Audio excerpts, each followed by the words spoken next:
War isn't just about guns and bombs, it's about minds. Some of history's biggest victories were won with psychological manipulation, not brute force. From ancient tricks to modern mind games, governments have weaponized our beliefs, fears, and egos for centuries. Today we're diving into the darkest corners of warfare, where the battlefield is your mind and the weapons are fear, deception, and manipulation. These aren't conspiracy theories. These are real declassified operations. Forget the sanitized history books. The truth is stranger and more disturbing. Buckle up. Here are the top 10 most insane psychological warfare operations that prove reality is stranger than fiction. Let's start with the OG of Psyops, the Trojan horse.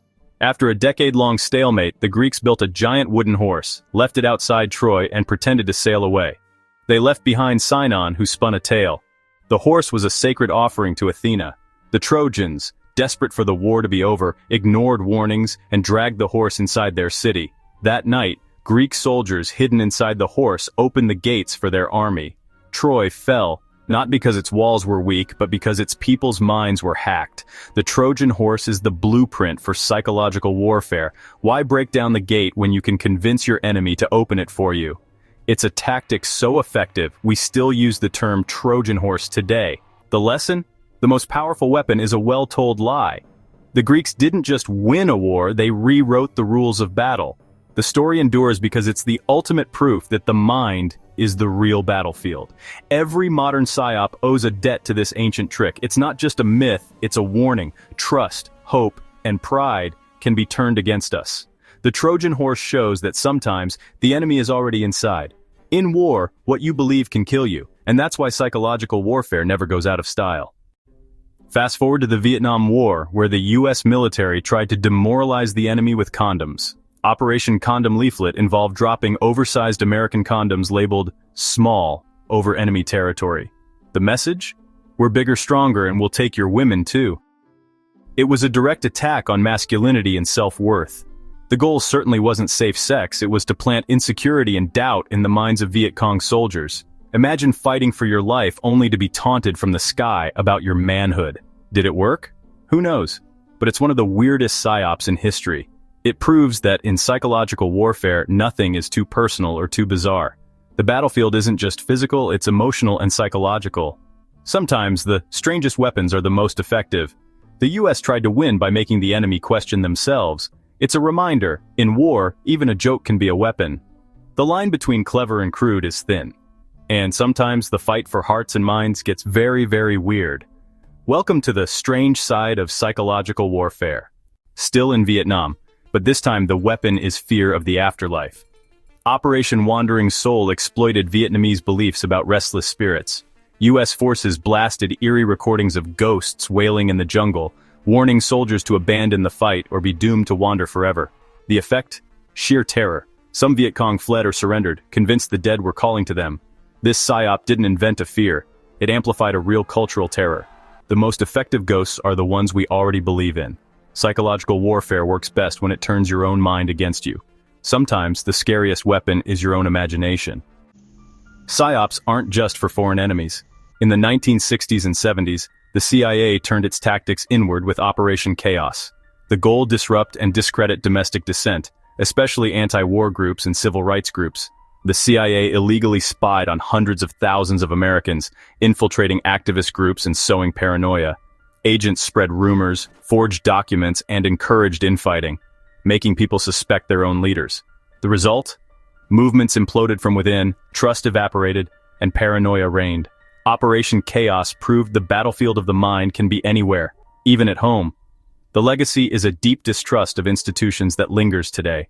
When the state uses psychological warfare on its own people, the damage lasts for generations. The enemy isn't always out there. Sometimes the real war is for your trust, and sometimes you're the target. If you think government overreach can't get darker, meet MK-Ultra, the CIA's quest for mind control. Launched in the 1950s, MK-Ultra experimented on unwitting subjects with LSD, hypnosis, sensory deprivation, and worse. The goal: break down and rebuild personalities, create truth serums, even program assassins. Some experiments were so twisted they involved drugging people in CIA-run brothels and watching through two-way mirrors. Most records were destroyed, but what survived revealed a nightmare of illegal human experimentation. MK Ultra didn't create mind-controlled super spies, but it did destroy lives and public trust. It's a chilling reminder of what happens when secrecy and paranoia run wild. The real horror wasn't what they achieved, but what they were willing to try. When the quest for control goes unchecked, the mind becomes the ultimate casualty. MK Ultra is a warning. The darkest battles are fought in secret, and sometimes the enemy is your own government. What if you could manipulate an entire continent with fear? Enter Operation Gladio. After World War II, NATO and the CIA set up secret stay-behind armies in Europe, meant to resist a Soviet invasion. But instead, these networks allegedly carried out terrorist attacks, blamed on left-wing groups, to create chaos and push voters toward authoritarian governments. The most infamous, the 1980 Bologna train station bombing, killing 85, later linked to neo-fascists and Gladio. The goal: make people so afraid they'd trade freedom for security. Gladio was state-sponsored terror, weaponizing fear to control politics. Its existence was hidden for decades, only revealed in 1990. The lesson? Sometimes the real enemy is the one creating the chaos. When fear is the strategy, democracy is the casualty. The battlefield isn't just physical, it's the public's perception. And the scars last long after the bombs stop. Why use bombs when you can control the news? Meet Operation Mockingbird. During the Cold War, the CIA allegedly recruited hundreds of journalists to plant stories, push propaganda, and suppress inconvenient truths.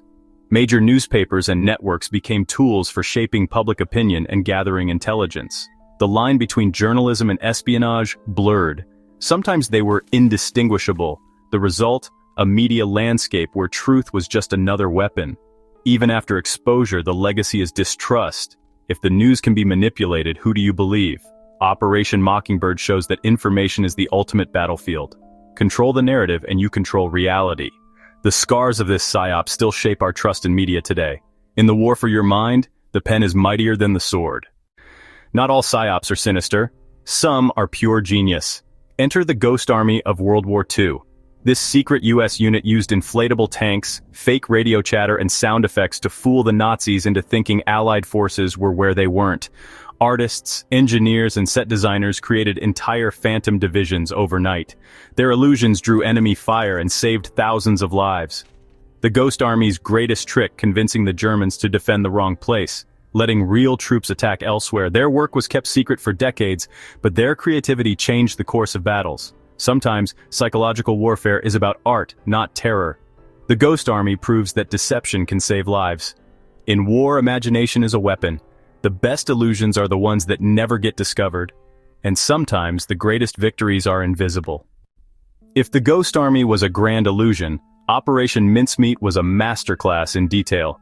In 1943, British intelligence planted a corpse with fake invasion plans off the coast of Spain, hoping the Nazis would take the bait. They built an entire fake identity for Major William Martin, down to love letters and ticket stubs. The Spanish passed the documents to the Germans, who believed the Allies would invade Greece, not Sicily. Hitler diverted troops, leaving Sicily vulnerable. The Allies invaded with far less resistance. Operation Mincemeat worked because the lie was wrapped in 1,000 tiny truths. The Nazis weren't fooled by a big story. They were fooled by the details.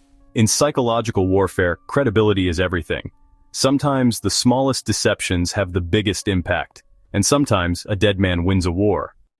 For the ultimate psyop, look to Genghis Khan. His weapon wasn't just the sword, it was terror itself. When the Mongols approached, cities were given a choice: surrender and live, or resist and face total annihilation.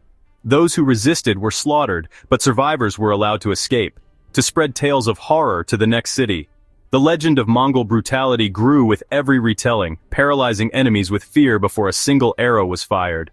Most cities surrendered without a fight, defeated by reputation alone. Khan's campaign of terror was a self-perpetuating engine of conquest. The Mongol brand meant certain destruction for defiance.